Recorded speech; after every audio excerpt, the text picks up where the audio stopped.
Demo ratusan mahasiswa di depan kantor Mapolda Sulawesi Tenggara berlangsung ricuh. Semula demo berlangsung damai, namun saat akan bernegosiasi dengan kepolisian, massa melempari polisi dengan menggunakan batu. Sehingga petugas terpaksa harus menembakkan gas air mata untuk memukul mundur massa yang anarkis ke arah kampus. Polisi menangkap 19 mahasiswa dan dibawa ke Mapolda Sulawesi Tenggara untuk diperiksa. Unjuk rasa ratusan mahasiswa di Kendari ini sebagai bentuk protes tindakan kepolisian yang menembakkan gas air mata di area Universitas Halu Oleo sehingga mengganggu aktivitas perkuliahan pada beberapa hari sebelumnya. Ada persepsi yang salah dari adik-adik kita dari dalam kampus karena melihat adanya banyak polisi melakukan penyerangan terhadap petugas kami. Petugas kami dari dalam kampus, akhirnya petugas kami melakukan pembelaan diri. Bukan menyerang kampus, tetapi menembakkan gas air mata kepada orang-orang yang oknum mahasiswa yang melakukan penyerangan berupa batu, kayu kepada petugas kami. Pihak kepolisian menegaskan penembakan gas air mata ke dalam kampus itu merupakan niat baik kepolisian untuk membubarkan sekelompok orang yang rusuh. Dari Kendari, Sulawesi Tenggara, Febriono, iNews melaporkan.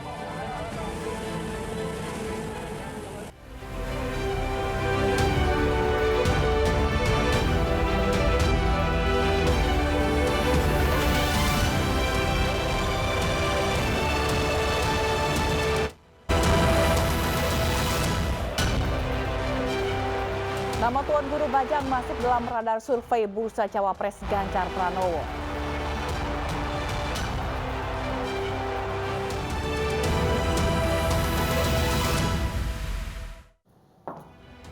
Halo, selamat malam pemirsa. Sebuah mobil ludes terbakar di Jalan Raya Surabaya Probolinggo, Pasuruan, Jawa Timur. Diduga kebakaran terjadi akibat hubungan pendek arus listrik pada mesin kendaraan. Bersama saya Fazilah Kairunisa. Inilah iNews Malam selengkapnya.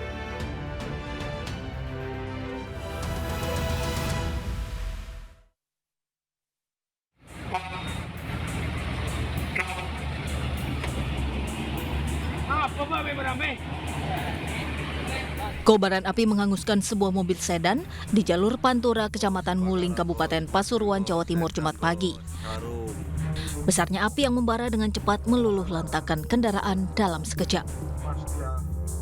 Para pengendara dan warga yang melintas tak berani mendekat karena takut dengan kobaran api dan khawatir akan terjadi ledakan. Menurut pengemudi mobil, kebakaran itu bermula sesaat setelah mengisi BBM di tengah perjalanan dari arah Surabaya menuju Probolinggo. Mobil yang dikendarai tiba-tiba mengeluarkan asap dari kap mobil depan, pengemudi pun segera menepikan mobil. Sopir beserta dua penumpang lainnya langsung turun untuk menyelamatkan diri ke tempat yang lebih aman, sehingga tidak ada korban jiwa. Diketahui mobil sudah lama tidak dipakai dan kondisinya lapuk dimakan usia. Saya isi BBM di SPBU Senaru. Keluar dari SPBU, keluar jalan, tiba-tiba ada api dari dalam mobil itu. Langsung kami parkir dan melompat dari mobil. Api dapat dipadamkan oleh warga setempat dengan alat seadanya 1 jam kemudian. Mobil pun segera dievakuasi ke pos lantas terdekat agar tidak mengganggu pengguna jalan lainnya. Dari Pasuruan, Jawa Timur, Jaka Samudra, iNews melaporkan. Sementara itu, kereta relasi Bogor-Jakarta Kota menabrak angkutan kota di perlintasan Rawa Indah, Depok, Jawa Barat. Angkutan kota ini diduga tersangkut di tengah rel saat kereta akan melintas.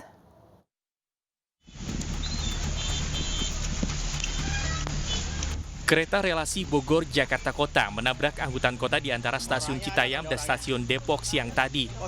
Saat kejadian, posisi angkutan kota berada di tengah rel. Sebelumnya, sopir angkutan kota sempat diingatkan untuk tidak melintas oleh penjaga palang pintu. Kereta udah lewat kan, tapi kan udah aman, jadi melintas. Saya bilang ini ceper, nggak bisa maksain. Sementara itu, sopir angkot mengaku kendaraannya tersangkut di perlintasan kereta sebelum tertabrak. Tidak ada korban jiwa dalam peristiwa ini karena saat kejadian, angkutan kota sedang tidak membawa penumpang. Saya tetap ngakalin, tapi pas kereta udah makin dekat, Yang bantuin kabur, saya juga kabur. Loncat. Ada bawa penumpang nggak sih Pak saat itu? Kosong. Kecelakaan ini sempat membuat arus lalu lintas tersendat dan mengganggu jadwal perjalanan KRL di sejumlah stasiun. Dari Depok, Jawa Barat, Iyong Rizky, iNews melaporkan. Aparat gabungan dari Polda Sumatera Selatan menggelar prarekonstruksi terkait kematian Aibda Paembonan yang ditemukan meninggal dunia dengan luka tembak di kepala. Dugaan sementara polisi berpangkat Aibda itu meninggal dunia karena bunuh diri.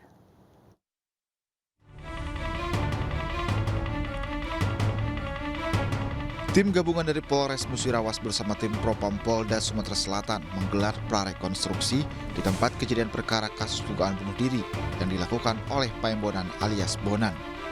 Bonan merupakan anggota Polri berpangkat Aibda dan menjabat sebagai Kepala Unit Paminal di Propam Polres Musirawas. Prarekonstruksi dilakukan pada Jumat sekitar pukul 13 dan berakhir pada pukul 14:10 waktu Indonesia Barat.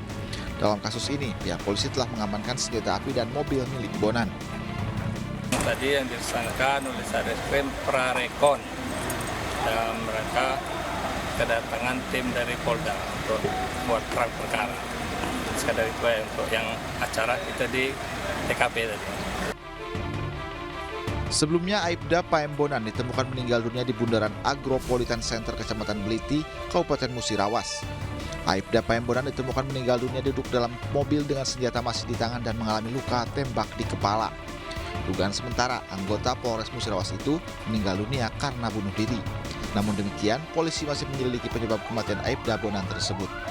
Dari Musirawas, Sumatera Selatan, Faisal Agustiawan, iNews melaporkan. Pemirsa, sejumlah orang tua siswa kelas 6 SD negeri di Pangandaran, Jawa Barat mengeluhkan tabungan sekolah anaknya yang tidak bisa dicairkan. Total tabungan para siswa mencapai ratusan juta rupiah. Polisi pun ikut mendalami kasus itu.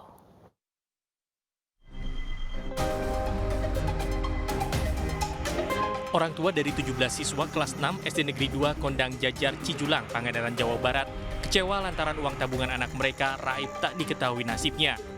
Para orang tua siswa beberapa kali meminta penjelasan kepada pihak sekolah, namun guru mengatakan uang tabungan anak mereka tidak ada. Total uang tabungan yang hilang dari 17 siswa mencapai Rp112.576.000.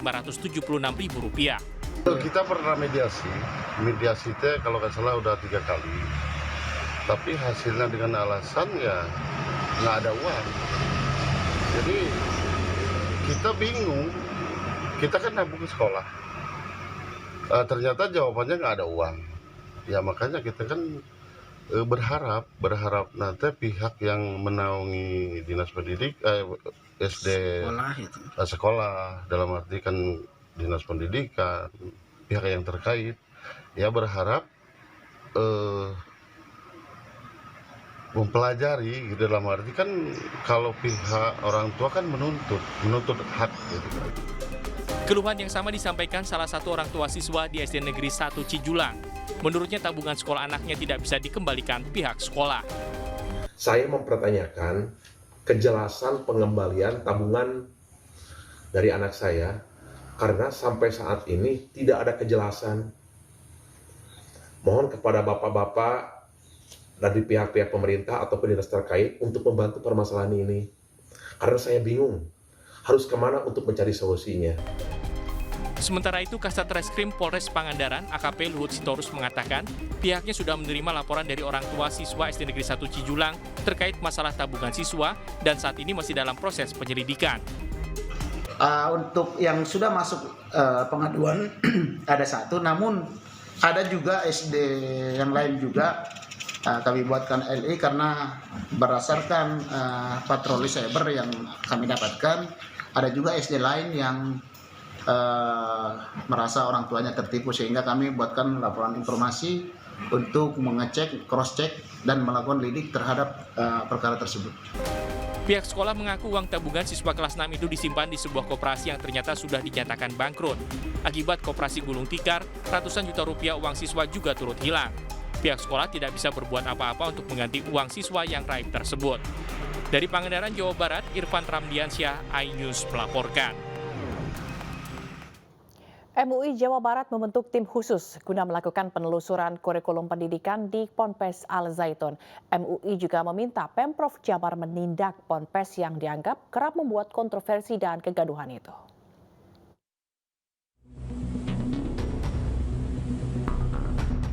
Majelis Ulama Indonesia membentuk tim khusus untuk mengusut ajaran yang ada di Pondok Pesantren Al Zaitun pasca beredarnya sejumlah potongan video kontroversi yang dilakukan Panji Gumilang.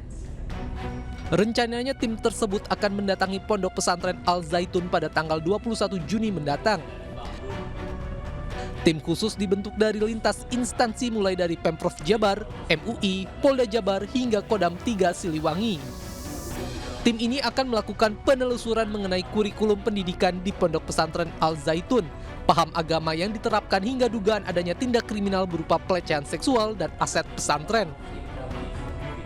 Diketahui sebelumnya, pihak MUI Jawa Barat pernah berniat melakukan investigasi ke Pondok Pesantren Al Zaitun, namun ditolak oleh pihak Pondok Pesantren dengan alasan pihaknya sedang sibuk. Ya, MUI itu sebetulnya cukup responsif ya. Cuma ya tadi langkah pertama ternyata Zaitunnya tidak kooperatif.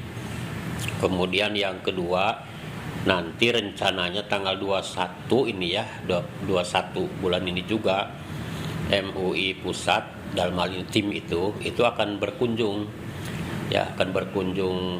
lagi. Selain itu, MUI Jabar telah memberikan rekomendasi kepada Pemprov Jawa Barat untuk menindak Pondok Pesantren Al Zaitun yang dianggap kerap membuat kontroversi dan kegaduhan di masyarakat. Dari Bandung, Jawa Barat, Ervan David, iNews melaporkan.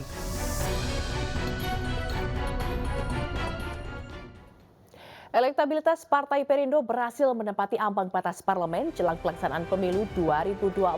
Selengkapnya sesaat lagi.